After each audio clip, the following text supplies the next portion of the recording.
we already did immunology, and I need some students for the from the marathon. Or Dr. Restin, Dr. Nimra, Dr. Umar. You guys are going to be volunteers for today for reading this MCQ, and I'm going to be helping you. Good approach to each and every MCQ, right? So let's start our discussion. Okay. Um, So this is going to be the question which we'll be starting. This is going to be our first question, right?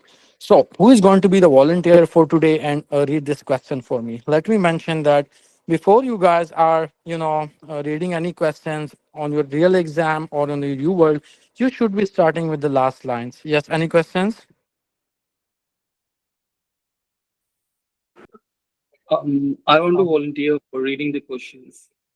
Okay, okay. Before no, okay, let me just give you some tips of how to get MCQ, how to start reading, because it's also a skill to know, right?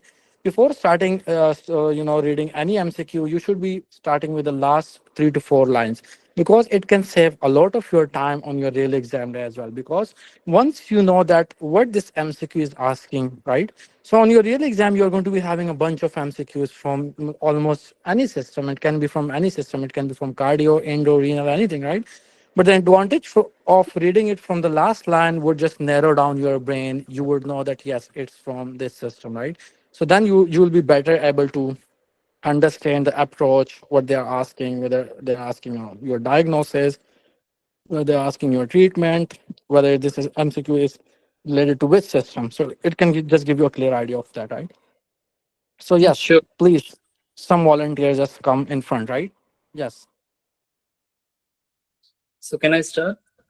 yes, please. You can just start reading from the last 3 to 4 lines. Okay, this is going to be our first approach, which you should just keep in mind. Okay, the candida Yes. extract injected intradermally as a part Okay. of evaluation. So 48 hours later, he returned to the clinic with firm nodule measuring 16 millimeter in diameter where the extract was injected. Which of the following cell type is most likely responsible for the reaction observed in this patient? Okay, that's good. Now just start MCQ. Start reading it from the beginning, right? Okay. A 3-year-old boy experiences a recurrent sinusitis and an episode of severe pneumonia. As a part of his Okay. evaluation, candida extract is injected intradermally.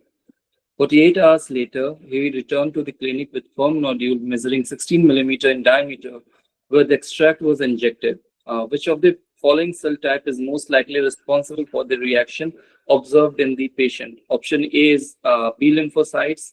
Option B is eosinophil. Option C is mast cell. Option D is neutrophil, and option E is T lymphocytes. Okay, that's great. Okay. So those who have, a better understanding of first aid, they might have guessed the answer, what should be, right? So before getting into answer, first of all, you should be thinking that what this MCQ is, what are they asking from you, right? So the main thing which you should be concerned here is that they're asking you that 48 hours later, he returned to a clinic with a firm nodule. Okay, he was given a candida extract. Candida extract. Did you guys remember something related to candida extract? Type 4 hypersensitivity, tuberculin skin test. Why do we Yes, do that? Why do we do that? What's the concept of that? Remember, remember two things, right? In the first aid, you guys can just open your first aid book. You can just go to type 4 hypersensitivity. They have clearly mentioned it there. Okay. So whenever we are giving like tuberculin skin test or candida, the main reason is that you should just keep two things in mind. When did the candida infection occurs? When do we have a lot of overgrowth of candida, or when do we have TB dominating your body? You guys know that the TB, basically we have just learned that it enters into something called the latent phase, right? But once the immune system of your body goes down, once the immunity of your body goes down, we can have reactivation of those bugs. Same is the concept with candida as well. If you guys remember, for example, if we have some individual, they are having asthma, right? So what do? We give them glucocorticoids. And what are the function of glucocorticoids? We know that glucocorticoids normally decreases your immunity. It would just inhibit your NFK beta. We are going to discuss that in great detail, right? But the main concept of glucocorticoid administration is decreasing the immunity. Like in most of autoimmune conditions, basically we give glucocorticoids, right, in order to suppress the immunity. So whenever the immunity is suppressed, if you guys know, you guys just remember, for example, of asthma, right? What happens if someone is just taking the inhaler, he is just taking glucocorticoids into his mouth. So sometimes what happens, we can have something called oral thrush, candida growth in mouth, and the reason for that is that we are decreasing the immunity within the mouth. So whenever we are decreasing the immunity within the mouth, so these things, like we can have reactivation of TB, we can have candida overgrowth there, right? So you can just simply think of they're just sitting there. Dr. They're a kind of Subhan, opportunist. Dr. Subhan, Yes, please. Dr. Subhan, I Hmm. I will start from here. Okay. Sure, sure. That's great. We were just waiting for you, Dr. Hasnain. Thank you so much. So, Dr. Hasnain, can you just please open your uworld, and you can just start it, okay? Okay. Thank you so much. So, I was just waiting for Dr. Hasnain. Okay, he is already here. Let him continue the session. Thank you so much.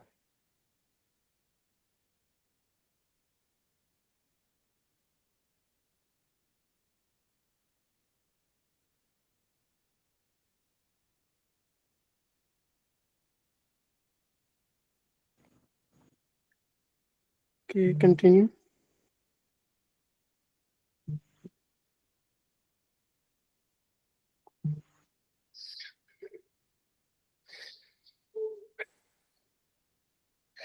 Okay. Let's continue from where we left. Last time we have started the pathophysiology section of the cardiology. Okay. So this is our first block. Okay. Okay. Let's move on to the first question of this block. Okay.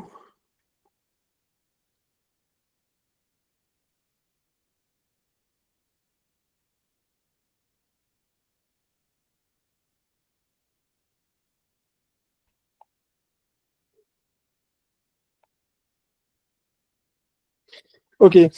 So always start from the last line. Which of the following is the most likely cause of this woman's condition? Okay. Then just give a read to all the options. Genetically mediated abnormality in cell junctions, ion channels, sarcomeres, myeloid fibers. Okay. After that, go to the objective part of the question. Okay. The objective part. Any lab values, any biopsy, any x-ray, any imaging. Okay, then you will move on to the subjective part. Okay, so objective part, autopsy. An autopsy is performed and myocardial histology is shown. Okay, so this is the histology picture here, and you can clearly see, can you see the light pink area here? The light pink, there are two areas here. One is dark pink and the other is light pink. Okay, can you Yes. appreciate the light pink area here? Okay, what does that light pink area represent? The light pink area. Normal myocyte cell. The dark pink represent the normal myocytes. The dark pink represent the normal myocyte. The light pink area here. What does that light pink area represent? Calcification. Fibrosis. Calcification does not appear as pink. Atrophy. Fibrosis. Fibrin. Fibrosis. Fibrosis. Amyloid. The light pink area represent the fibrosis. Okay. The light pink area in this picture represent the fibrosis. The darker pink area represents the cardiac myocytes. Okay. Okay. Now comes to the subjective part, the history part of this question. Okay. Age 45, collapses, dies despite appropriate resuscitation efforts. Prior to the episode, she reported substernal chest pain brought on by exertion.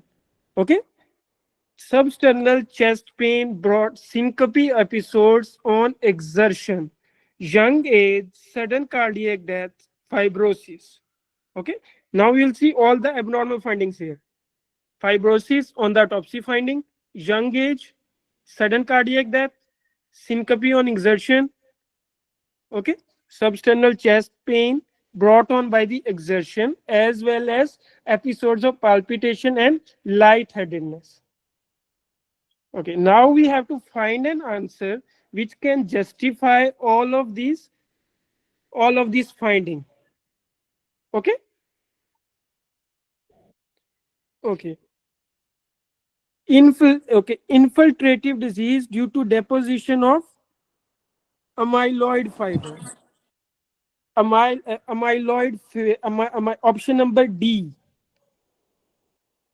Option number D leads to what type of option number D would be the right answer for what diagnosis? Restrictive. Restrictive cardiomyopathy. We know, Amyloidosis. yes, Restrictive. amyloidosis cause. We yesterday almost 2 to 3 questions on amyloidosis, and we know amyloidosis leads to restrictive cardiomyopathy, in which you are going to see amyloid fibroids. Okay. Okay. And option number E, infiltrative disease due to deposition of granulomas It's sarcoidosis. in Again, sarcoidosis. restrictive. Yes, and we know that both sarcoidosis and the amyloidosis, both of Amyloidosis. them leads to restrictive cardiomyopathy. Okay. The in restrictive and in restrictive and infiltrative cardiomyopathy, the cardiomyopathy is not a primary type, it is a secondary type of cardiomyopathy. Like there must be some other abnormality which is leading to the cardiomyopathy. In hypertrophic cardiomyopathy, it is a primary cause of cardiomyopathy here. There is not some other cause which is leading to that cause, right? Okay. In restrictive, you will always see some other disease symptoms, like you are going to see hemochromatosis symptoms, amyloidosis symptoms, and then you are going to see later on cardiomyopathy symptoms. Okay. And in this photo, did you see any non-caseating granulomas? No. In this photo, there is only fibrosis visible here, right? Yeah. Okay, not any non-caseating granulomas or amyloid fibrils. Okay. Okay, so option number D and E, both of them are eliminated. Okay. Option number B, genetically mediated abnormality in ion channels of the cardiac myocytes. What this pathology is consistent with what diagnosis? Hereditary channelopathies. Yes, Hereditary hereditary channelopathy. channelopathy, long QT syndrome, Brugada syndrome, and in none of these you are not going to see any structural derangement. Okay, there is a structural change in this in the biopsy finding. In long QT syndrome or Brugada syndrome, you are not going to see any structural deformity. And from the autopsy, it is clearly visible that the disease is a structural disease, structural heart disease. Right? Okay. So option number B is also eliminated. Now we are left with A and C. Which one will be the right answer here? C. According, C. yeah, C. C. And what abnormality we usually see in sarcomeres? Which sarcomere proteins are going to be affected here? Myosin, Beta myosin. Myosin Beta binding myosin protein. heavy chain and myosin myosin and binding protein C. right, yeah. And we know that it causes syncope. It causes syncope during the exercise. yes, it causes syncope during the exercise, as well as it can lead to sudden death in young athletes, in young people, due to ventricular arrhythmia, which is a quite consistent with our patient. Okay, myofibril disarray and fibrosis.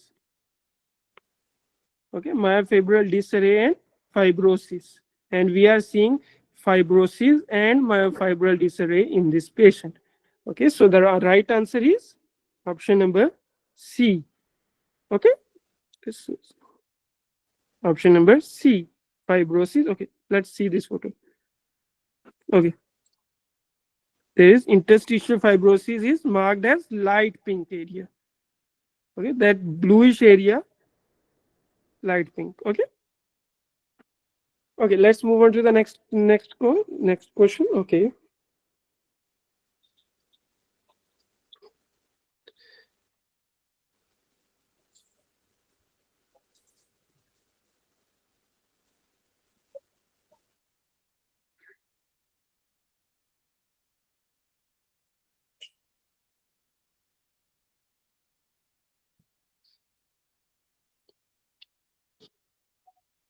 Okay. Start from the last line. Histological examination of this mass most likely show which of the following findings: amorphous extracellular. Now see the option. Just give a read to the options in 1 second. Amorphous, malignant, vascular, thrombus. Okay. Okay. Now comes to the subjective part. Okay. Subjective part. Echocardiography shows a mobile 3 centimeter left atrial mass obstructing the mitral opening during the diastole. 3 centimeter left atrial mass which is obstructing the mitral opening during the diastole. Okay. Okay. Let's move on to the next one. Okay. In the next part. Now comes to the subjective part of this question. Okay. A 30-year-old man is brought to the emergency department due to a left-sided weakness. Okay. A 30-year-old man, stroke. Left-sided weakness, stroke. Left arm was sluggish after awakening. He had difficulty waking to the difficulty walking to the bathroom. Has no known medical condition, but has a 2-month history of positional dyspnea. 2-month history of positional dyspnea. Okay. Vital signs normal. Strength of the left upper reduced. Stroke temperature, touch and temperature is similarly diminished. Intermittent murmur at the apex. Intermittent murmur at the apex without carotid bruit. Okay. Now you have to find a diagnosis which can justify all of these findings, all of these abnormal findings. What are the abnormal findings here? Stroke, mitral murmur, Positional dyspnea. positional dyspnea, Mobile mass. mobile mass. There's a mass where? Mass is Left where? atrium. Left Atrium. atrium mass. Now you have to first see all the abnormal findings. Then try to see now go to all the options and to see which option can justify or explain all of these abnormal findings. Okay, which of a histological examination of this mass will most likely show which of the following? Okay. Option number E, well organized mature adipocytes. Okay. These are found in which type of cancer or tumor? In lipoma, right? In lipoma is a Yes, cancer lipoma. of adipocytes, right? Benign tumor of adipocytes. But we know that lipoma is not a very, this presentation is not consistent with lipoma. Lipoma does not commonly present in the heart, and this is not consistent with our option. Option number D, organized thrombus. Okay. He's saying that there might be some thrombus in the left atrium, which is due to which there is systemic embolization. Okay. You can explain the stroke due to D, organized or due to organized thrombus. Okay. But how left atrial mass? Okay, thrombus. But how are you going to explain the mitral murmur? And how are you going to explain the positional dyspnea here? Okay. Stroke and mass findings can be explained by organized thrombus, but you cannot explain the other findings in this patient through this. Okay. Okay. The other is B and C. Okay. Amorphous extracell B and C, malignant epithelial cells with necrotic debris and malignant vascular spindle cells. Okay. Malignant epithelial cells with the Vascular Hemangioma. yes cells caposarcoma. in the angiosarcoma. Epithelial cell, vascular spindle cells, angiosarcoma. Okay, and Yes. which is extremely rare. What is the most common cancer of the heart? Cardiac myxoma. Myxoma. Cardiac myxoma. Most common cardiac tumor is metastasis. Yeah, metastasis. Okay, most common is metastasis. Okay, and Metastasis. in Melanoma. metastasis, melanoma. Most common primary cardiac tumor is most common. The most Myxoma. myxoma. The most common primary tumor is myxoma. Most common primary cardiac tumor in children. Most common Rhabdomyocyte. primary cardiac Yeah. rhabdomyoma. Okay. Okay. Let's try to see whether it is explained by the cardiac myxoma. Is our patient Sorry, adult? what was that? Most common primary cardiac tumor is In myxoma, right? children. Yes, In most children, it's common. Yes, rhabdomyosarcoma. is rhabdomyoma in children. Thank you. Is okay. Is our patient an adult? It's an Right. adult. Yes, it is an adult. Cardiac myxoma appear where? Left atrium. Is the mass is in the left atrium? Yes, sir. Okay. It causes ball valve obstruction in the left atrium associated with multiple Syncopal episode. syncope episode. Is this is consistent with our patient? Positional dyspnea, intermittent murmur. The murmur is intermittent. Why the murmur is intermittent? You can hear murmur at some times and cannot hear at the other times. Why this is here? Because it Because causes sometimes it's block Changes the yes, position. it is a valve. ball valve obstruction, which is it causes as a ball valve obstruction. Okay, sometimes you can hear the murmur when there is obstruction, and other times when there is no obstruction, you cannot hear the murmur. Okay, that's why the murmur is intermittent. Okay, Sir, is it related to blood flow?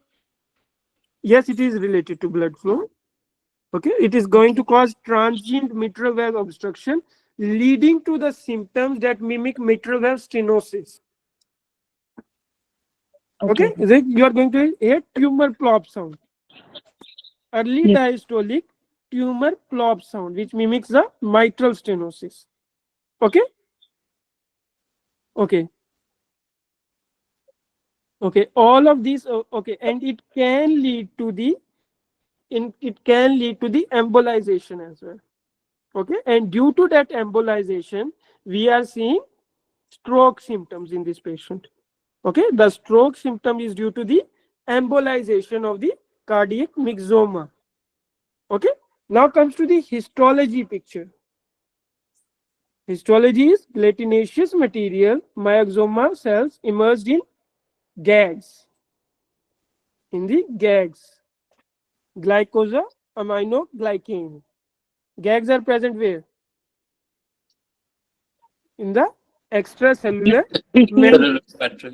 Okay, these are mucopolysaccharides, which are the ground substance, which are the act as a ground substance in the extracellular matrix. Okay, so what would be the right answer here? It is not angiosarcoma, right? But And neither it also, is sir, some. there is, I guess, this is written in the amyloidosis also, isolated atrial, something like. Uh, isolated. I did not get your question. Can you repeat? Sir, I don't remember exactly, but there is a topic amyloidosis in which this is written, I guess, isolated atrial something involvement. Isolated atrial polypeptide you are talking about. Right, I know. In general pathology, you are talking about general patho. Yes, yes.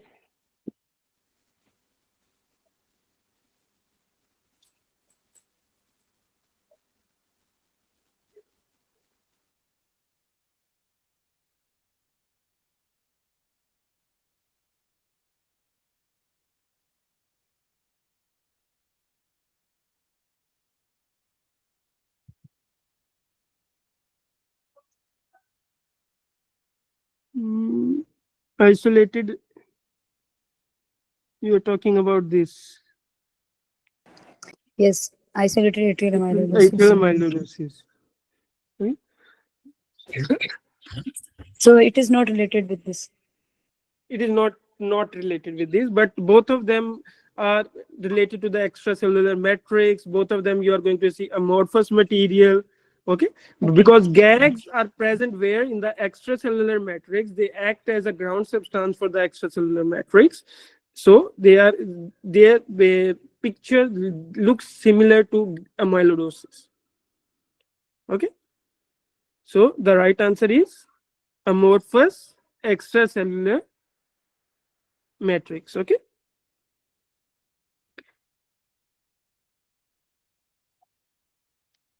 Okay, let's move on to the next one. Which of the following is the most likely cause of death of this patient?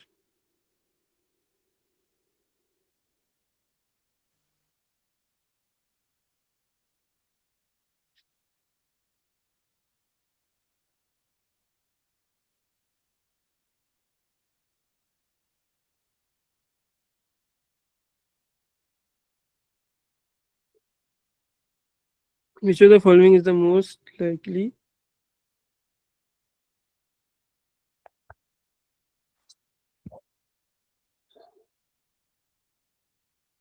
Okay, start with the last line, then read all the options, then go to the any objective part of this question.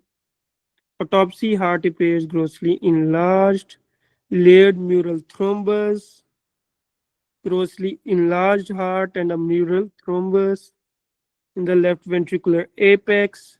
Coronary atherosclerosis is present, 20% narrowing of the mid left anterior descending artery, and 20% narrowing of the left circumflex artery. Okay, there is narrowing. Okay. How much narrowing leads to the MI? Minimum amount of narrowing you need for the MI. 75%. 70%. 70. Yes. And in the question, he has mentioned that it is 20% narrowing and 25% in the this line, that the narrowing is 20% and 25% eliminates which one, which option? Ischemic heart disease. Ischemic heart disease. Okay. This is going to be eliminate the ischemic heart disease. Okay. So ischemic heart disease is eliminated. Okay. Because we know that for the MI, you need a minimum of greater than 70%. 70%. Okay. Okay. Okay. Now moves to the subjective part. Age 32. Age is one of the very important thing which will help you a lot in diagnosing the patient. In diagnosing the patient, other than age, see whether it is an emergency condition or a non-emergency condition. Okay, 32-year-old man dies suddenly in his sleep. Okay, experiencing easy fatigability for the past 6 months. Easy fatigability for the past 6 months. He was feeling tired all the time. Feeling tired all the time. Okay, you can clearly see that these symptoms are not linked to exertion, and he's feeling these symptoms all the time. Okay, and needed to take naps during the day. He did not drink alcohol or use illicit drugs. Smoked a pack of cigarettes per day for 10 years, so it is not so much important here. His father died from a heart problem at the age of 40. Heart problem at the age of 40. Is it common to die from a heart problem at an age of 40? No. No. No. No. Okay. So what are the abnormal findings here? First of all, Early death. Prodrome, yes, Grossly, grossly large heart. Yes. Grossly enlarged heart. prodrome of weakening mural fluid, thrombus, Mural thrombus. atherosclerosis, No, atherosclerosis is not so much significant here. only 20% narrowing of the mid left anterior, 25% of the left circumference artery. And we know But you for need a this, sir, minimum age of 32 years, we know minimum of 70% occlusion for stable angina, and much more for the MI. Okay. Mural thrombus. His father died at an early age. Very important here. It looks like dilated cardiomyopathy due to titin mutation. Why not hypertrophic cardiomyopathy? If I said it is hypertrophic cardiomyopathy, what's your case against this? Sir, because it's Died not in the mentioned. sleep. And syncope during That was- exercise is most important. Yes. Yes, symptoms. The symptoms you are going to see syncope episode only during exertion, not all the time. Not all the time. Seeing the symptoms all the time is much more consistent with dilated cardiomyopathy. In hypertrophy, you are going to see the symptoms only during the exertion phase. exertion time. Okay. Yes, or only during the exertion phase. Okay, that's why we have eliminated the hypertrophic cardiomyopathy. First, the symptom part. Okay, early age death, sudden cardiac death, and death in the father, that it is a genetic condition. Both of these reasons can be explained by hypertrophy. Okay, a grossly enlarged heart you are also going to see in the hypertrophic cardiomyopathy. But mural thrombus, you are not going to see mural thrombus in the you're not going to see mural thrombus in the hypertrophic cardiomyopathy. Why? Because hypertrophic cardiomyopathy is what type of dysfunction? Systolic. Diastolic. It is systolic or diastolic? Systolic. Diastolic. Systolic problem would be. Hypertrophic diastolic. cardiomyopathy is diastolic dysfunction. Okay, you are not going to see that much stasis of blood in the hypertrophic cardiomyopathy. Okay, but because in the dilated there is much more stasis of blood, and due to stasis of blood there are much more chances of the formation of thrombus in the dilated cardiomyopathy. Okay, mural thrombus is seen much more in the dilated cardiomyopathy as compared to hypertrophic cardiomyopathy. Okay, because for the development of the thrombus you need to see stasis of blood within the heart. Okay, and we know that in dilated there is a systolic dysfunction. The heart is no longer be able to pump that blood outside of itself, due to which you are going to see some stasis there. Okay, that's why there are much more increased chance of the formation of mural thrombus there. Okay. Okay, restrictive cardiomyopathy. Okay, so what will be the answer here? Dilated. Dilated cardiomyopathy. Okay, let's move on to the next one. Okay, and we know it is related. It is a genetic condition which can be transferred from parents to the children. Okay, having her father died at an age of 40, that means that it is a familial condition which is transferring from the parents to the children. Okay, and what protein is involved in the dilated cardiomyopathy? Titin. Titin protein. Okay, remember it is both familial, or it can be, and it can occur due to other causes as well. Okay, it can occur due to other causes as well. Okay, like the Chagas, like due to alcohol or hemoglobin. Okay, let's move on to the next one. Which of the following is most likely cause of this patient chest pain?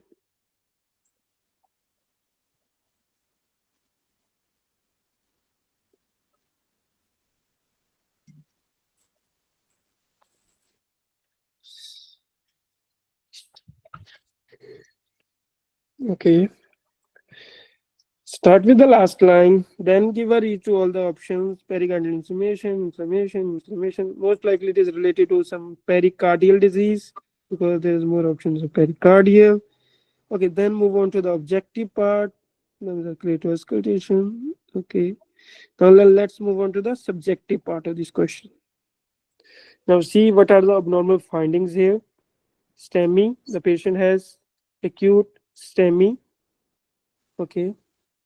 The patient undergoes coronary angiography with stent placement in the left hand and statiner therapy with beat. Okay. On day third of hospitalization, on what day? Third day of hospitalization, he experiences chest pain. Now let's see the characteristic of that pain. Sharp, radiating to his neck and shoulder, exacerbated by coughing and swallowing. Okay, no shortness of breath, lightheadedness, abdominal pain, temperature 37.5, lungs are clear to auscultation. Okay, so what we are seeing here, NMI on third day, there is a sharp pain on third day, sharp pain, which what are the characteristic of that pain? Sharp Increase on radiating to increase neck, on inspiration and aggravated Aggravated by coughing and swallowing.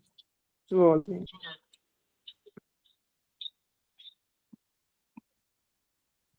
Okay.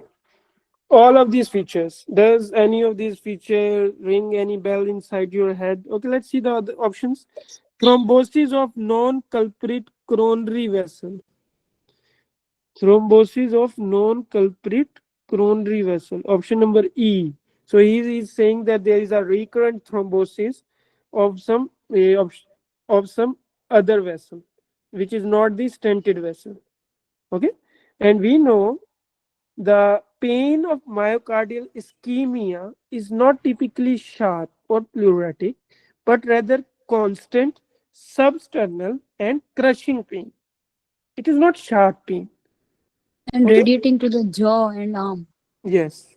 It is not that sharp pain, it is a substernal, constant, crushing pain. Okay. So option number D and E, which are indicating that it might be that there is a recurrent MI in this patient, both of them are eliminated. Okay. Now let's move on to the other three options. Pericardial inflammation due to concomitant viral infection. Okay, if it is option number B, you are going to see some viral prodrome, right? Respiratory infection. Yeah. Is there any viral prodrome in this patient? No, it's not. No, no viral prodrome in this patient, right? So we eliminated option number B. Now we are left with two options, option number A and option number C. Pericardial inflammation due to autoimmune reaction and pericardial inflammation overlying the necrotic segment. Okay. Did you know at what a time frame does the autoimmune reaction, the Dressler syndrome? It Option would have number been A, 2 to 3 weeks. Weeks, 2 months. Weeks to month. Yeah. okay, weeks to several months. Okay, pericarditis due to autoimmune reaction, okay, Dressler syndrome. Okay, cardiac antigens released after injury, deposition of immune complexes. Okay, inflammation. It occurs weeks to several months. But in the question, it is 3 days. Does any pericarditis occur in 3 days? Peri-infarction. Peri-infarction pericarditis. Peri-infection pericarditis. What is the time frame? 3 days. Pleuritic chest pain, pericardial friction rub, ECG changes. So what would be the right answer here? It is peri-infarction. Okay, not the autoimmune one. The autoimmune one is the Dressler syndrome. Okay, and we know Dressler syndrome occurs weeks to months later. Okay, so what would be the right answer here? Option number Peri-infraction pericarditis. Option C. Option number C. Okay, let's move on to the next one. Okay.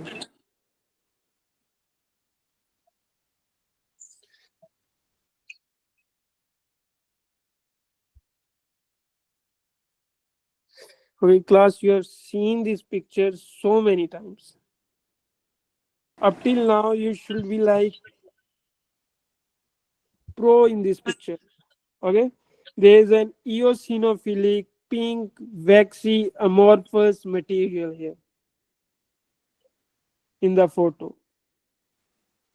Okay, Sir, it also contain light pink. So the isn't it fibrin? fibrosis, you are going trying to go towards the fibrosis here, but Yes. remember in the fibrosis how the fibrosis is present. It is present within the, In between the yeah, Okay. in between the, right. And now see this picture. Okay, let's move. Let's see that other picture as well. Okay, which is in the question. Now see this picture. The pink material is present where? In between, It's right? mixed. Yes, it is intermixed. There is a myofibril disarray. Now see this picture again.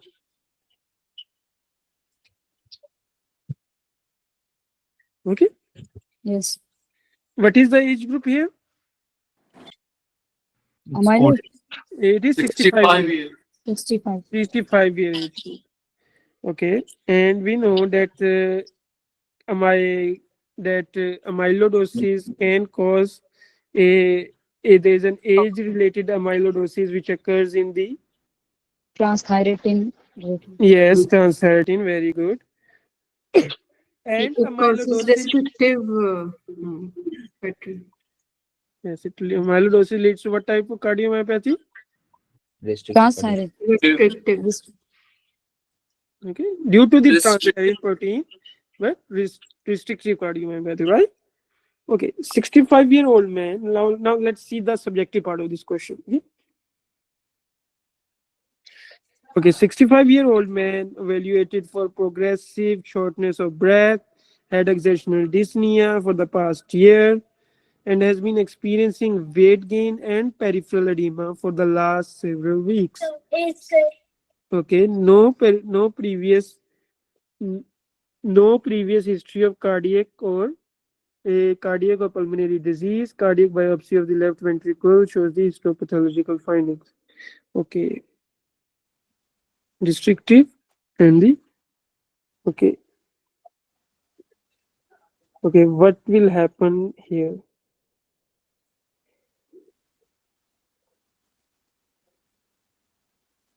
Which of the following most likely present here? Okay, is it a diastolic dysfunction or systolic dysfunction? Diastolic. Diastolic. Diastolic dysfunction. So left ventricular relaxation, is it impaired or normal? Impaired. Impaired. Of course. So should I eliminate option A and option number E? Yes. Yes. Okay, option number A and option number E are eliminated. Okay. It is not dilated cardiomyopathy, right? Is it dilated cardiomyopathy? No. Is the left ventricular cavity size is going to be cavity size? We are talking about cavity size. The cavity size is going to be increased or decreased? Cavity size Decreased.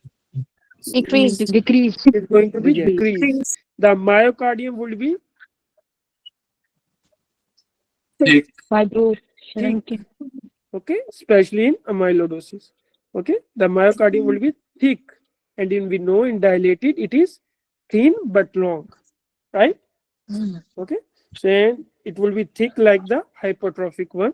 Okay, and the cavity size is going to be reduced, right?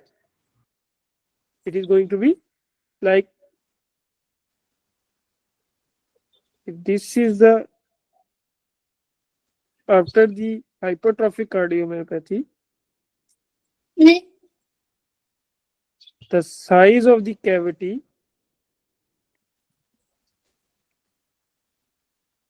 this size is going to be reduced. Okay, because the myocardium has thickened.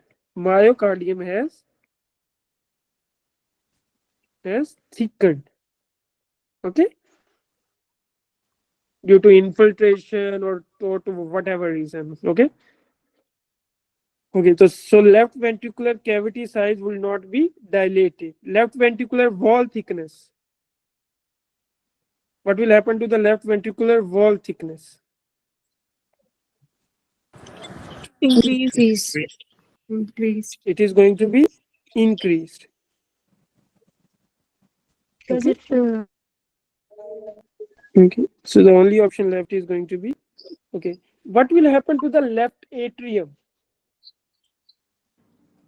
Dilated. if there is Ventricle is gonna increased contract. pressure within the left ventricle? What will happen in the left atrium if there is increased pressure within the left ventricle? left below. Will be It will most likely cause the blood to accumulate where? in atrium. Left In It the atrium. will go to atrium. the Yes. If In there is left more atrium. blood within the atrium, what will happen? It will be Will dilated. dilate. It will be dilate. Okay. Doctor, can you show the image of fibrosis once, just for Yes. comparison? Yes. The image of the fibrosis. Image of the fibrosis. Do you want to see the image of fibrosis again? Yes, can you just please show it 1 second, just for the comparison? Okay. This is the image of the fibrosis. There is a myofibril disarray, and the fibrosis is located within the myocytes. Yeah. Okay. Yeah. Okay. Okay. Thanks. Doctor, left ventricular wall is thickened and restrictive. Yes. The So whole, not the what is the septal reason? hypertrophy, not the predominantly septal hypertrophy, which you are going to see in the hypertrophic cardiomyopathy. Yes. All of the wall is thickened. Myocardium is thickened due to infiltration or fibrosis, post-radiation fibrosis, or some other cause. There are multiple causes here. Okay. Okay. Assuming the boy died of an inherited condition, which of the following proteins were most likely affected by the relevant mutation? Okay. 17-year-old boy collapses while jogging despite resuscitation. Yeah. However, his family's history is insignificant for an uncle who also died at the age of 20. Significant left ventricular hypertrophy. Okay. What are the abnormal findings here? Early age death. Exercise, jogging. Early age death during the exertion.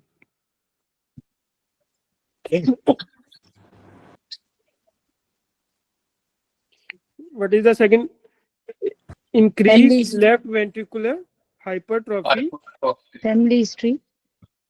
Yes. Family predominantly septum. Intraventricular symptom. Intraventricular septum. Family history. Early age death of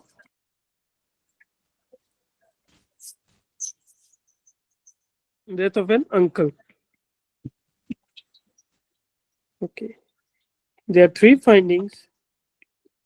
All these findings are consistent with what diagnosis? Hypertrophy predominantly the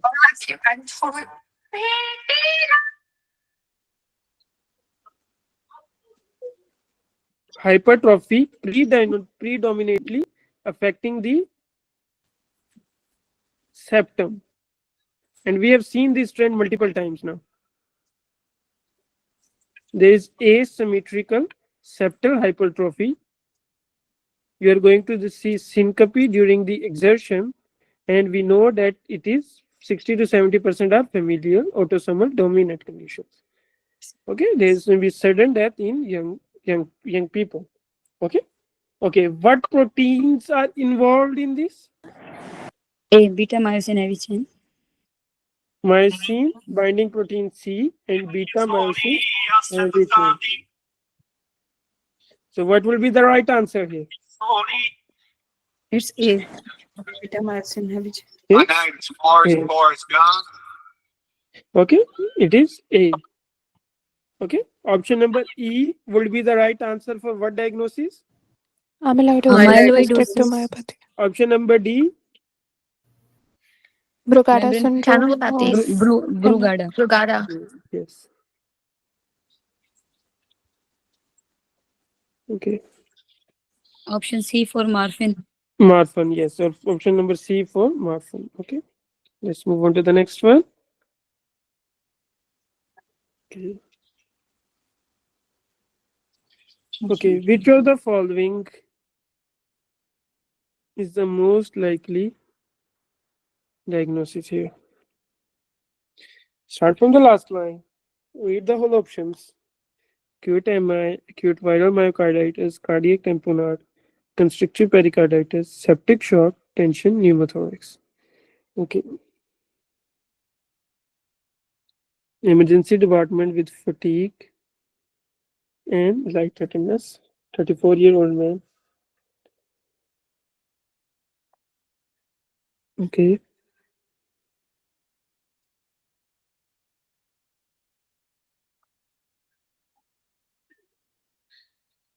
Okay. Which of the following? Okay. Okay. With the emergency department with fatigue and lightheadedness. Upper respiratory infection last week. Okay. Upper and respiratory infection last week. Okay. Since then, his energy levels has been low, shortness of breath, and mild exertion. His medical history is insignificant. The hypotension. Pulse is elevated. Pulse become undetectable to palpation during inspiration. The lungs are clear to auscultation, but jugular veins are distended. Jugular veins are distended. Okay. Okay. Pulse become okay during inspiration. During inspiration, does the pulse becomes increased or decreased in a normal patient? During inspiration, pulse It is increases or decreases? increase. Increase. Pulse increases. Yes, pulse Increase. increases during the inspiration. And the reason for that is Due because to the venous return. intrathoracic pressure decreases, and due to which there is increased venous return, and due to increased venous return, systolic blood pressure elevated. Okay. But in this case, where the pulse is decreasing specifically during the inspiration, that means the systolic blood pressure is decreasing during the inspiration. That is paradoxical thing. What is the specific name for this condition, this symptom? pulsus paradoxus, Pulsus, Paradox. pulsus paradoxus.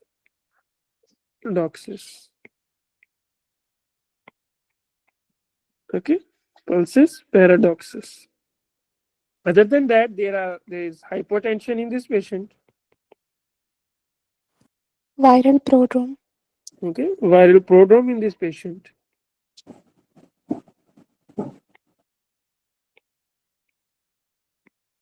Okay, and JVP, jugular venous pressure, distended jugular vein. JVP is increased.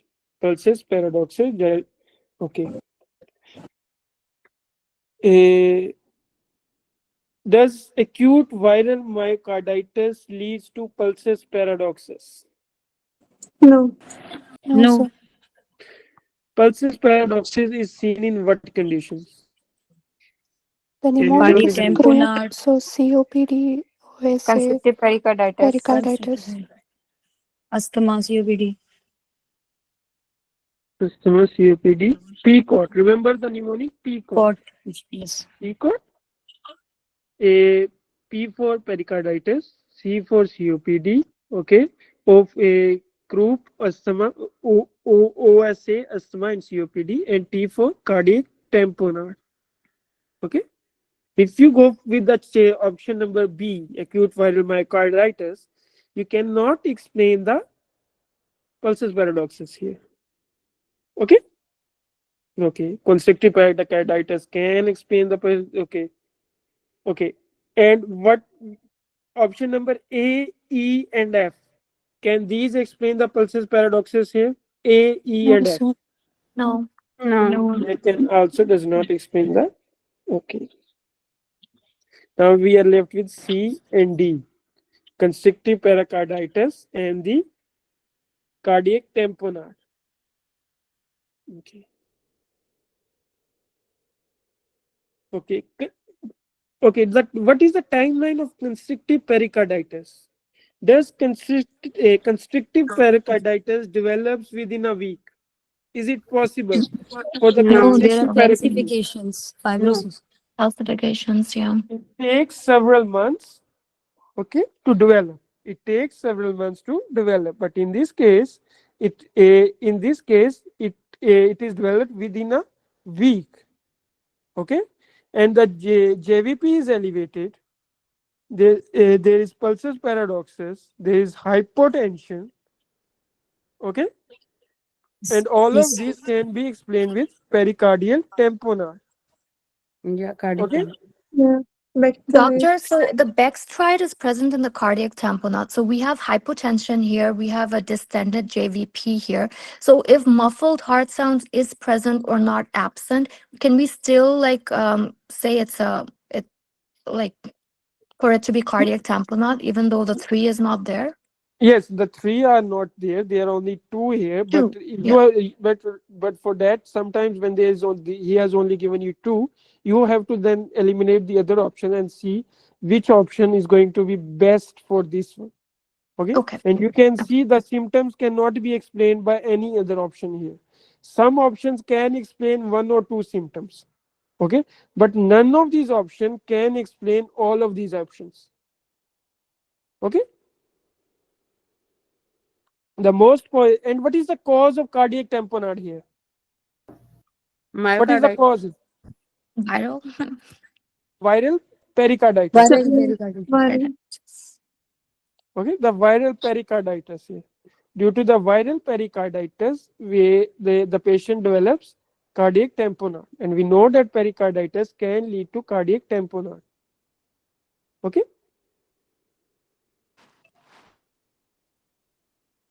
viral pericarditis can lead to tamponade.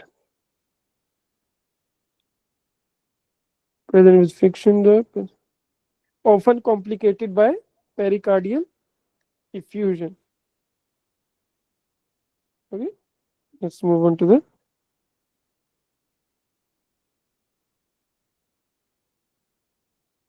Okay, which of the following best explain the patient echocardiographic findings?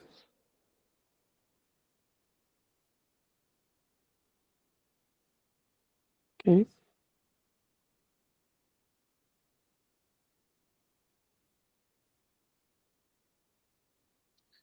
Okay. Age is 24. Okay. A transthoracic echocardiography shows the following. Left atrium mildly enlarged. Left atrium is mildly enlarged. Cavity size is increased. Left ventricular wall thickness is borderline increased uniformly. Borderline increased uniformly. This word eliminates which option? HOCM. Hukum. Hypertrophic. Hyper, yes. Because we know in Hokam, which part is much more predominantly, much more thickened? Left Interventricular ventricular septum wall. and left The ventricle. septal part. The septal part is predominantly much more thickened as compared to the other parts. Asymmetric septal hypertrophy. Okay. Left ventricular mass is increased. Left ventricular ejection fraction is normal. Mhm. Okay. Right ventricular cavity site is slightly enlarged and there are no valvular lesions. Okay. Exercise evaluation. Avid long distance runner on his team members recently died in his sleep, which made the patient worried about his health. His maternal grandfather had a heart attack at age 40 and underwent cabbage. Okay. Blood pressure is 122 by 70 and pulse is 49. He is an avid long runner. Okay, avid long runner. Okay.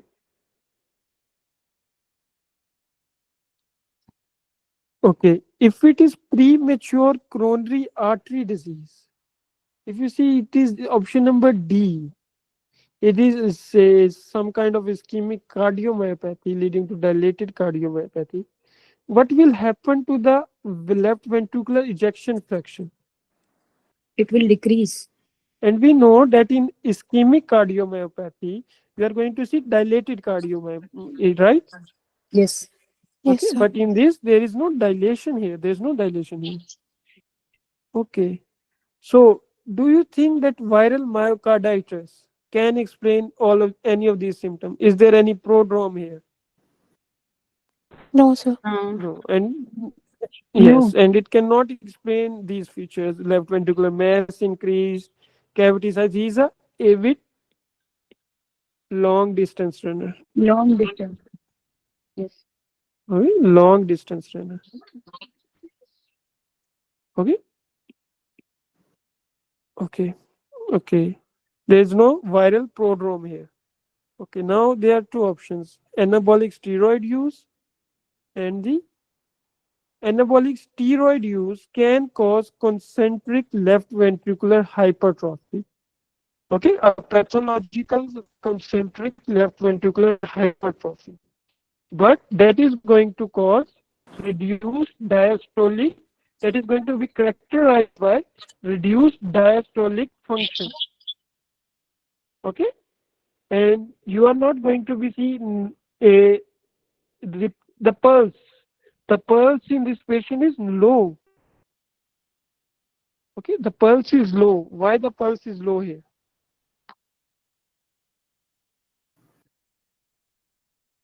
Why the pulse is low here? Increased vagal outflow. Increased cardiac output in this patient due to the cardiac adaptation due to the Adaptation. high. Okay, let me show you. It is So this is baroreceptor mediated.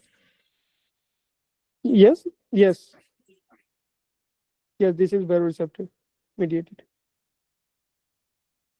Sir, how do they sense? I think When there is increased blood in the yes, uh, but blood pressure is normal and everything. yes, because the blood pressure is normal. That's the reason, because at low pulse the blood pressure is normal. Okay, I think so. There is exercise changes effect on the heart. It is written somewhere. I forget where it is written.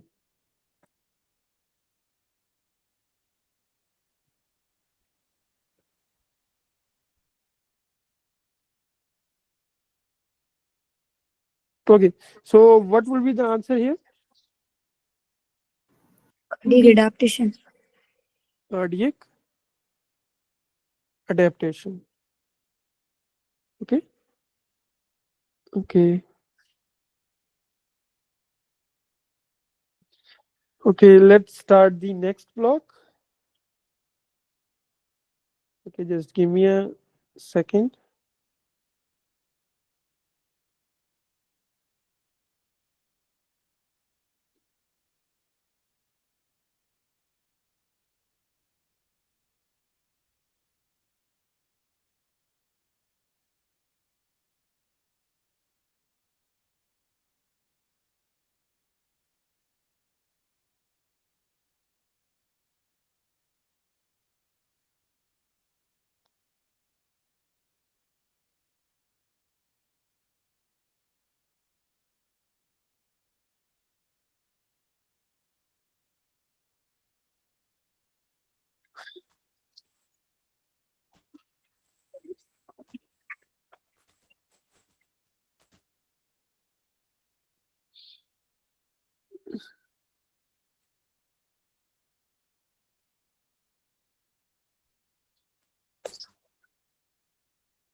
cardiovascular system.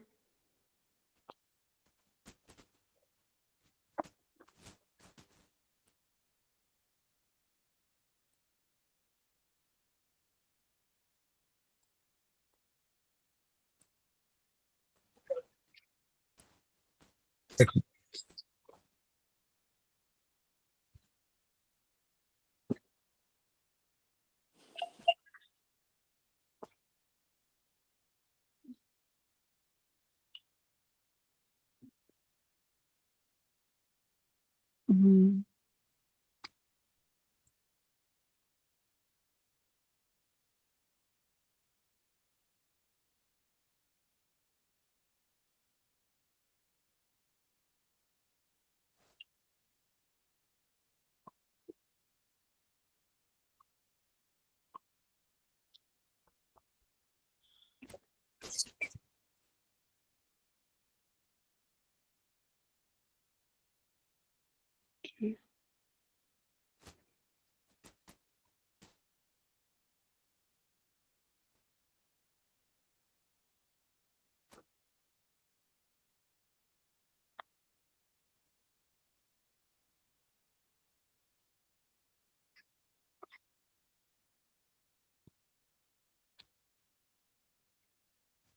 Okay, let me share my screen.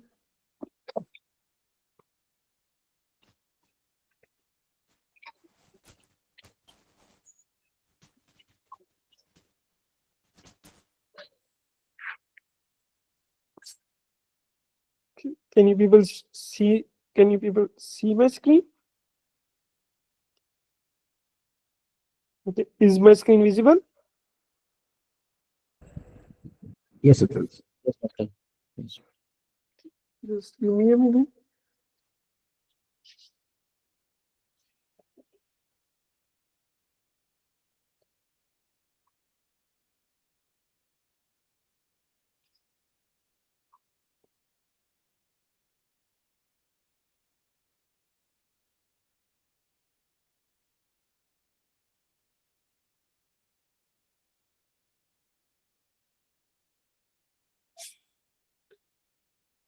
Okay.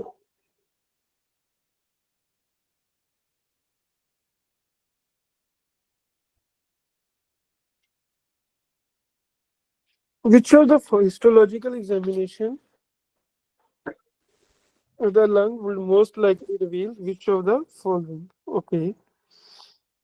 Fibrinoid degeneration of the vessel wall within the luminal narrowing, necrotizing vasculitis, necrotizing granulomas, proliferation of irregularly shaped glands, and pleomorphic cells.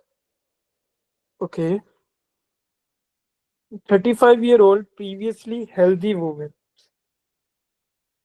35-year-old previously healthy woman comes to the hospital due to increasing shortness of breath and cough.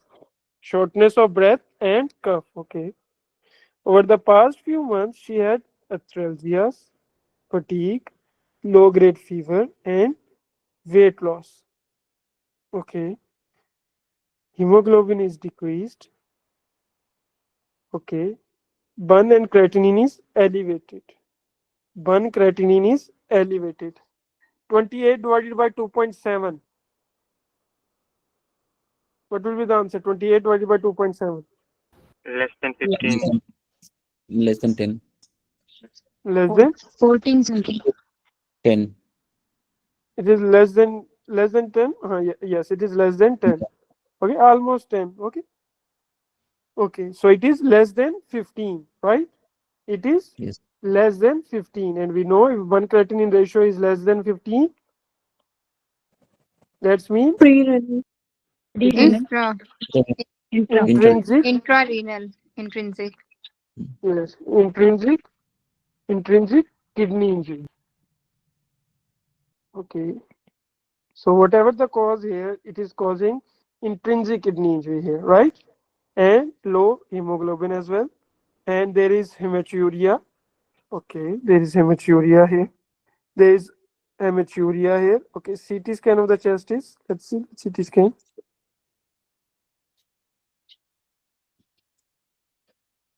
It is not showing.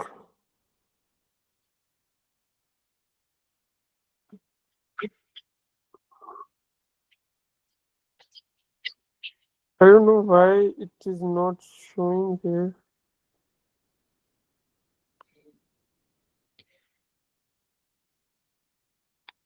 Try again.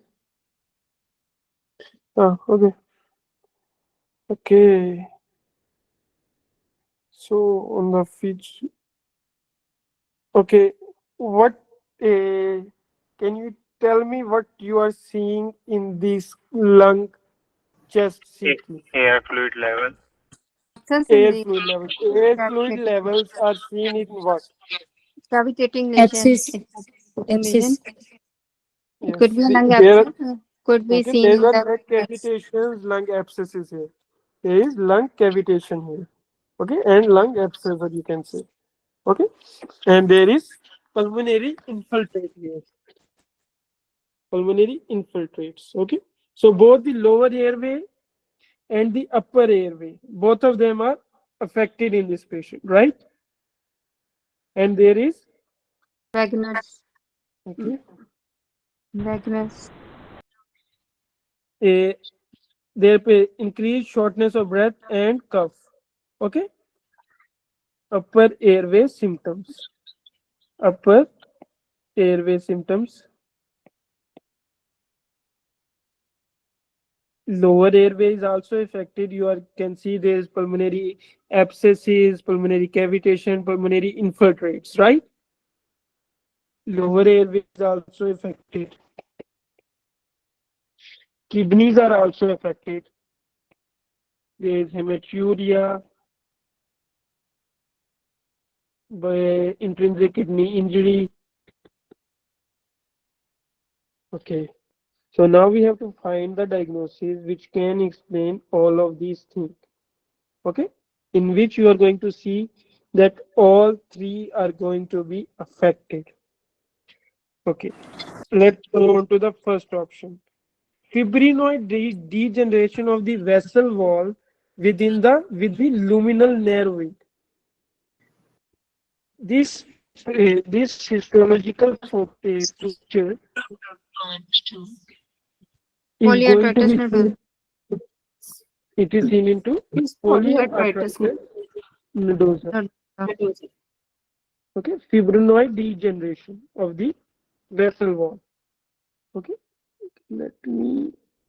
Actually, it is previously the vasculitis are a part of say of the cardiovascular system, but now they have in the first aid they have MSK. shifted. Yeah, now they have shifted them into the MSK.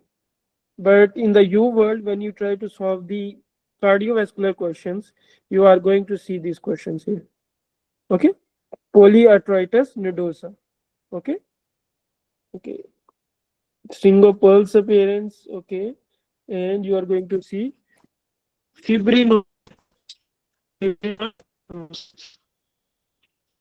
Okay, involves the renal vessels and the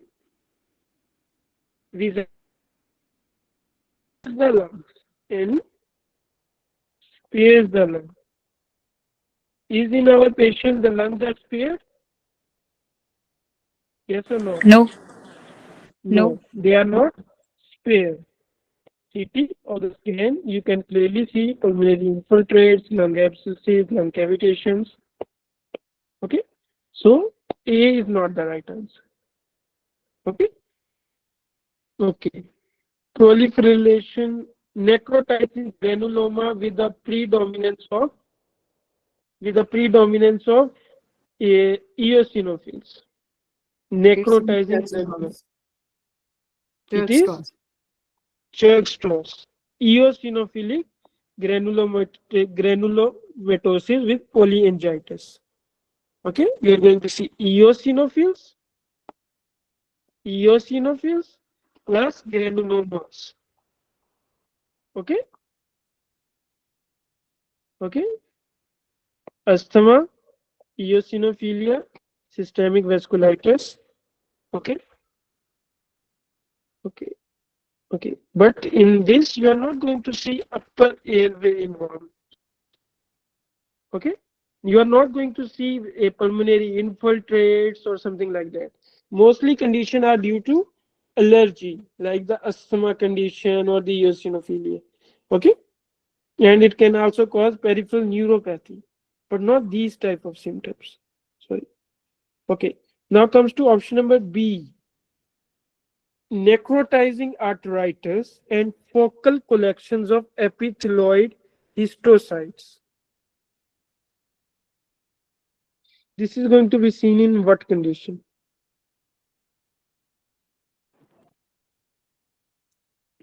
Necrotizing arteritis. And in Tuberculosis. what it is? TB, tuberculosis. A necrotizing arteritis. No, TB does not It's cause I think arteritis. vaginal. It's It's vagus. vaginous. It is Vaginous. Granulomatosis. okay. It is Polyandry. vaginal. Okay, and we know that in vaginal, upper airway is affected, lower airway is affected. In renal, it causes the rapidly progressive glomerulonephritis, which is an intrinsic kidney injury, lung, vessels, and renal involvement. Okay, there is shortness of breath, cough. Okay, and in the CT, you can see the lower airway is affected. And on the lab finding, you can clearly see that there is bun creatinine ratio is elevated. Okay, all the three things are involved. Okay, and it affects the middle-aged adults. Our patient is a middle-aged adult. Okay, and on in the early stage, you are going to see constitutional symptoms like the arthralgias, fatigue, low-grade fever, weight loss. Okay, you are going to see these in the early stage of vasculitis. Okay, so what will be the answer here? B, the Wagner's, B. because cavitating lesion was seen in the chest CT. Yes. Okay, so B is the right answer. Option number D is for the adenocarcinoma. Okay, the option number D is for the adenocarcinoma. Okay, adenocarcinoma is not associated with renal insufficiency or cavitary lung lesions. Cavitary lung lesions are much more common in the squamous cell carcinoma. They are not common in the adenocarcinoma. Okay, Sir, I have a question. Can you please explain the picture, how we can see air fluid levels? how does air appear in the CT? How does air appear in the CT? White or black? Black. Black. Like, Air Black. appear as black. And the anything other than air will appear as fluid or abscess something. it will be appear as white, right? Anything other than air. Okay. Let me use. But sir, how, what is the meaning of air fluid level? I'll tell you what is the meaning of air fluid levels. Air fluid levels is that there is fluid and the air within the same thing. This is the air fluid level. Okay. Yes. This is air.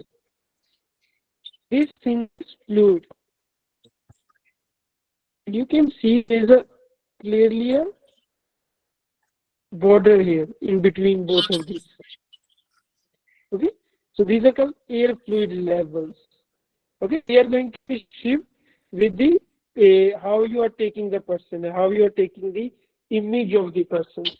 Okay, there is clearly air and the fluid within the same cavity, and that level between them is constantly changing according to the position of the patient. Okay, this is the air fluid level here. Okay, let's move on to the next one.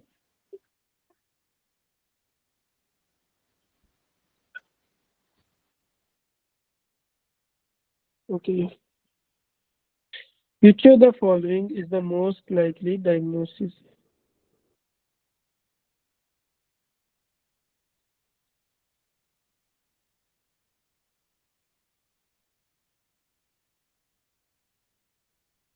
Okay. 74-year-old man, okay, was brought to the emergency department due to acute onset lower abdominal and back pain that was followed by an episode of syncope 2 hours ago. Acute onset lower abdominal and back pain. Okay. That was followed by an episode of syncope. That is was followed by an episode of syncope 2 hours ago. Okay. The pain is sharp and constant. He has no change in bowel or bladder function. Risk factor of hypertension and hyperlipidemia. The patient has a 50-year smoking history. 50-year. Blood pressure is decreased. Blood pressure Decreased blood pressure eliminates which of these following options? Renal colic, Okay, renal colic and other than renal colic. vertebral compression fracture. Fraction. Why are you going to see hypotension, shock symptoms in vertebral compression fracture? Yes. Right? That does not make sense. Right?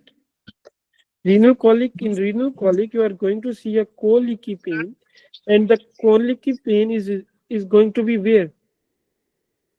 What is the Flank region. location? What is the location of that colicky pain? Flank pain. Flank. That is going to be a flank pain. Okay. Okay. Reveals moderate tenderness to deep palpation in the lower abdomen. There is no guarding. Okay. Okay. There is no guarding or rebound tenderness. There is no guarding or rebound tenderness. Bowel sounds are normal. This line, no guarding or rebound tenderness, and bowel sounds are normal, eliminates which of the following option? Colonic Colonic Colonic perforation. perforation. Okay, because if there's a perforation, you are going to see guarding or rebound tenderness. Okay, and the bowel sounds will not be normal. Okay, so you are left with acute acute mesenteric ischemia and ruptured abdominal aortic aneurysm. Okay, in acute mesenteric ischemia you are going to see hypotension? No. Okay, There does in pain. a ruptured abdominal aortic aneurysm are you going to see hypotension? Yes.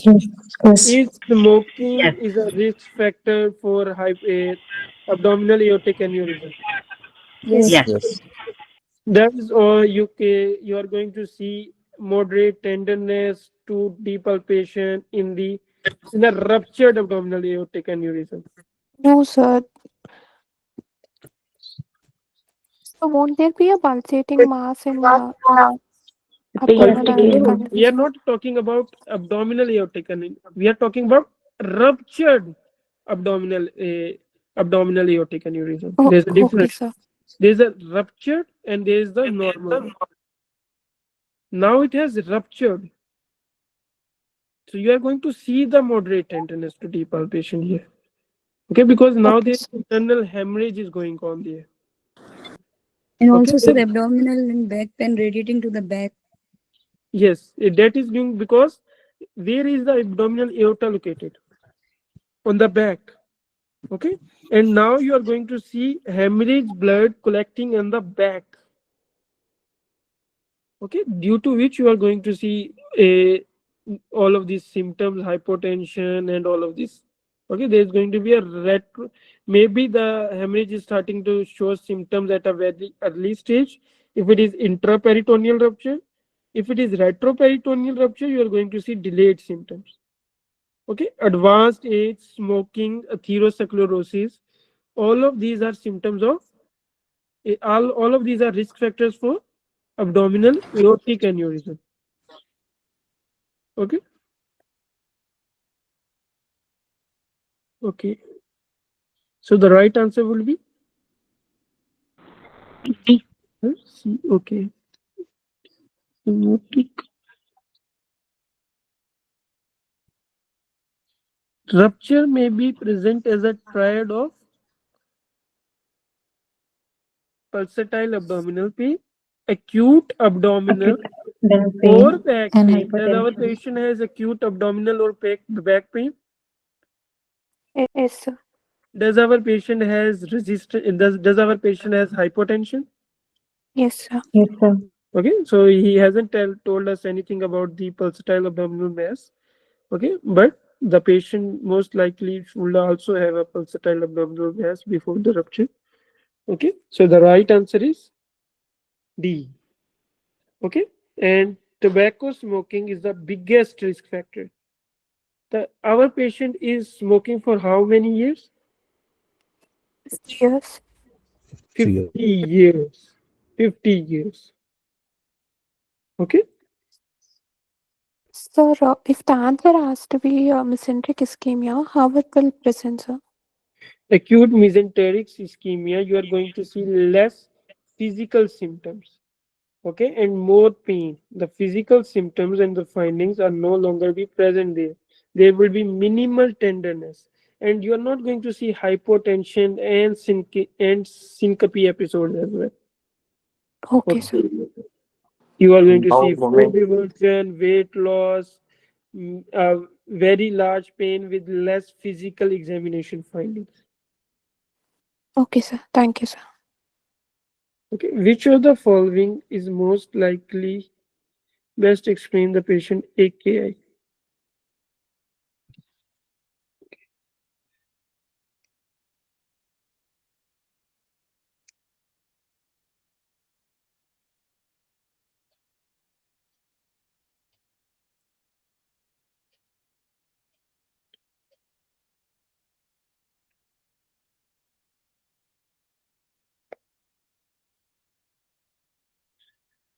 Okay.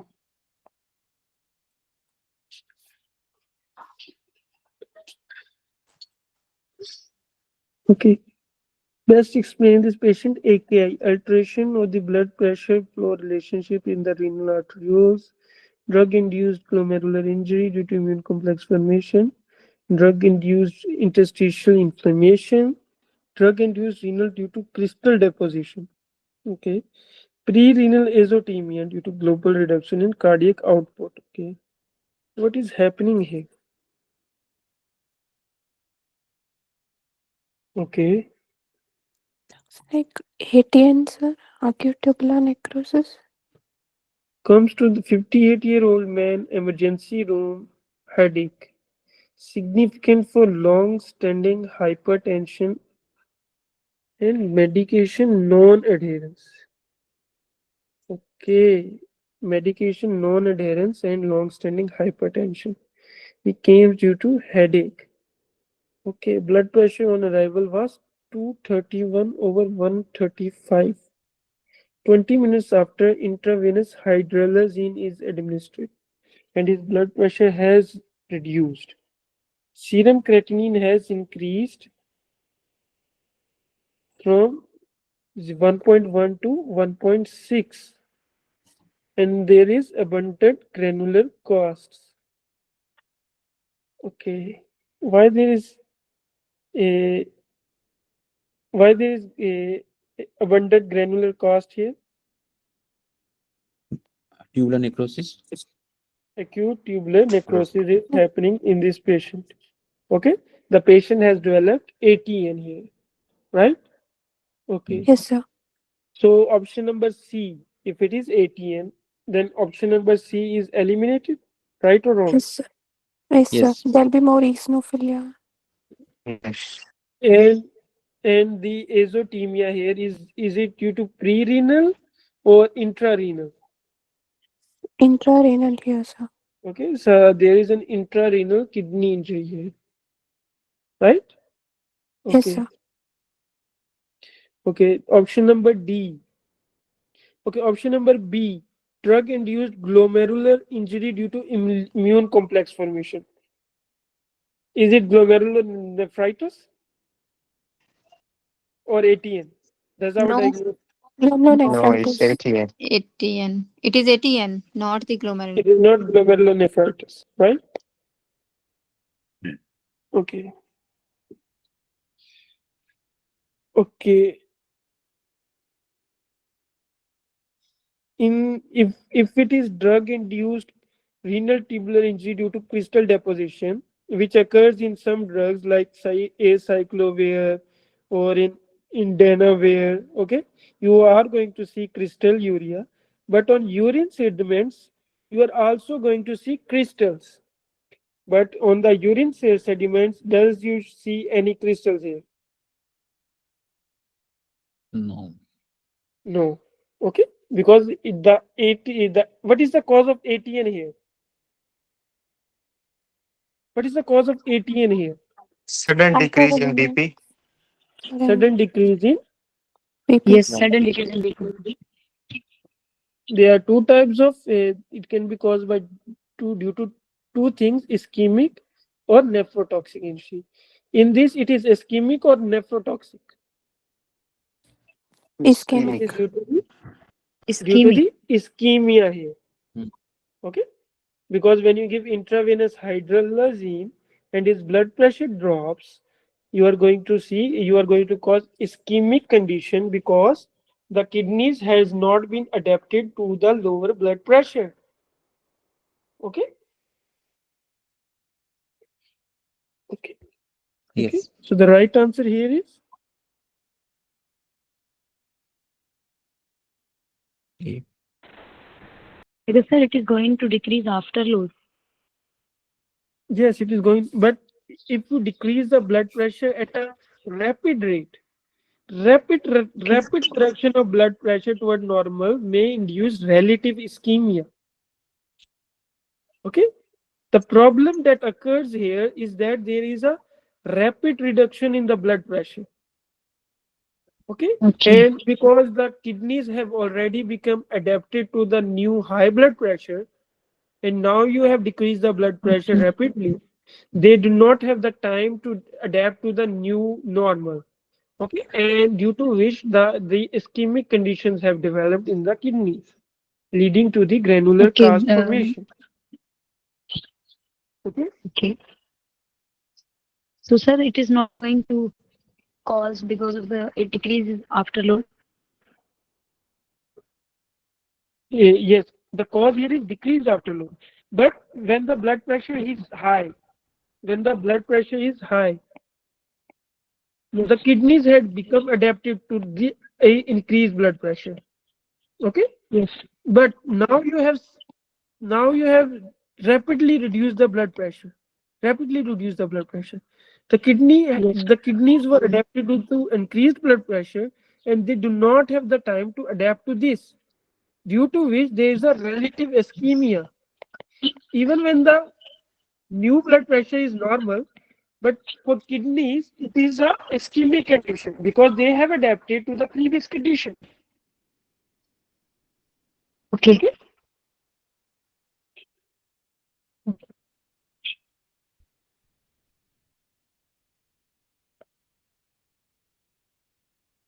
Okay.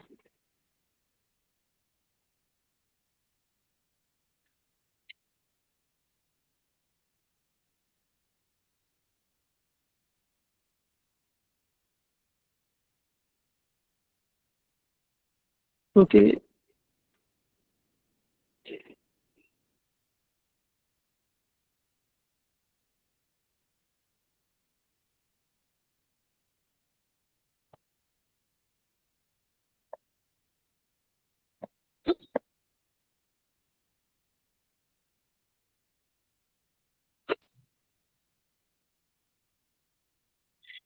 Okay.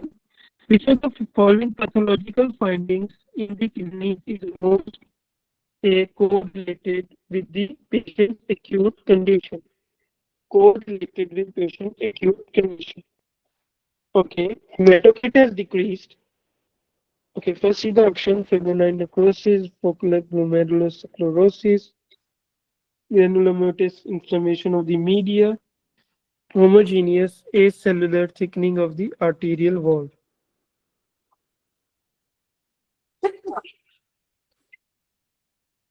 Okay, interstitial fibrosis and tubular atrophy. Okay. Okay.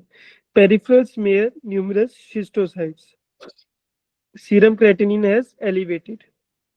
Schistocytes, serum creatinine has elevated. 1 over creatinine ratio, what it is? 1 over creatinine ratio, 60 divided by 4.5. Answer. Greater than 15. Greater than 15 or less than 15? Less Less than than 15. 15, around 13, sir. Okay. Yeah. So it is intrarenal, right? Okay. 13.33. Okay, something is calling intrarenal kidney injury here. Okay. 78,000 platelets has also reduced. There is decreased hemoglobin, decreased platelets, and increased creatinine, and there is schistocytes.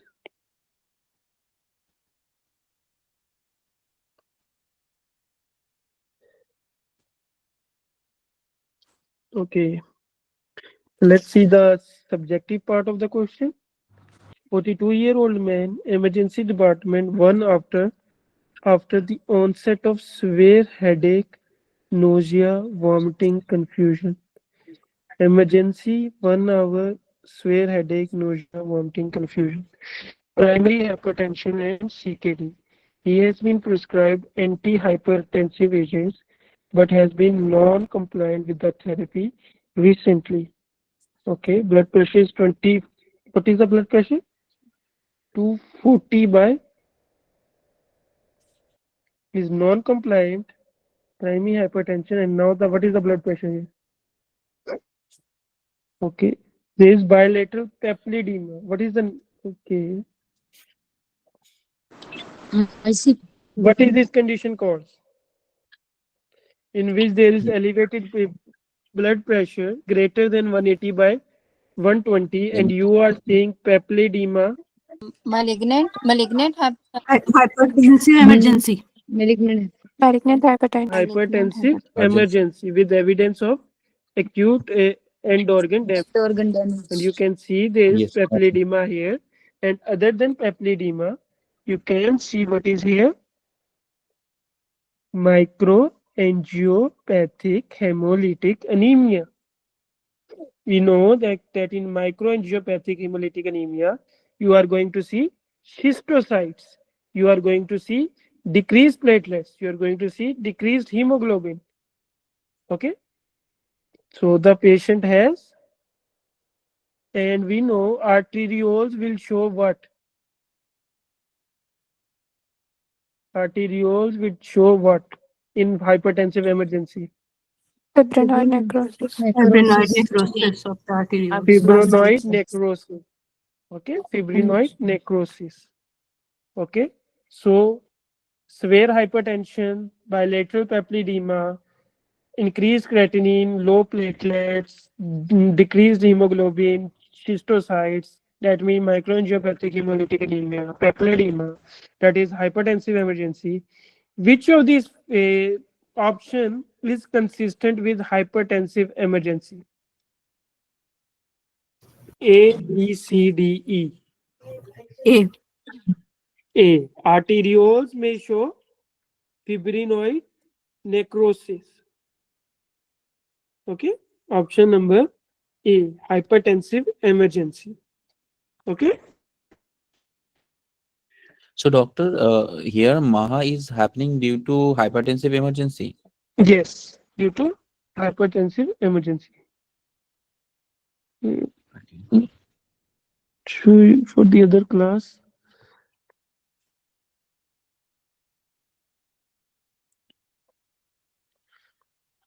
Whole Joel bodies. Schistocytes. You can see schistocytes occur in what?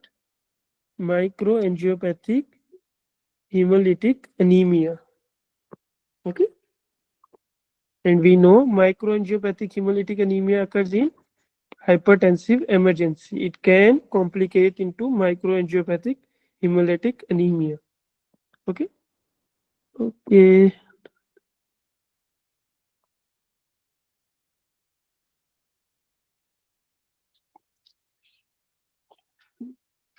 Microangiopathic hemolytic anemia can occur due to hypertensive emergency. Okay. Hypertensive emergency. Okay. You are going to see histiocytes and decrease because it is anemia. You are going to see decreased RBCs. Okay, class, this is all for today. Today we have done a little less questions because I have some technical issues right now, because of which I cannot charge my iPad right now. Okay. So can you just explain this onset of fibrinoid The necrosis, if it's acute or chronic? why there is fibrinoid necrosis in the hypertensive emergency? No, This I'm is what saying like this fibrinoid necrosis, like it happens like all of a sudden, or it takes like some time to have this necrosis around these vessels.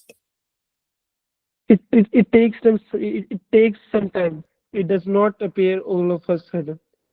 Okay. Okay, And yes, and in our patient is non-compliant with its therapy. Non-compliant with its therapy. It is not a first episode here. Yeah. Okay. He is a non-compliant patient. There's a specific reason why he used this word here. Okay. It does not appear all of a sudden. It requires time because these are structural changes within the structure of the arteries. Okay. Got it. So class, this is all for today. Okay. Thank you so much. Okay, class. Thank you Okay. so much. Thank you, doctor. Okay. Okay. Bye.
Do we still have a class?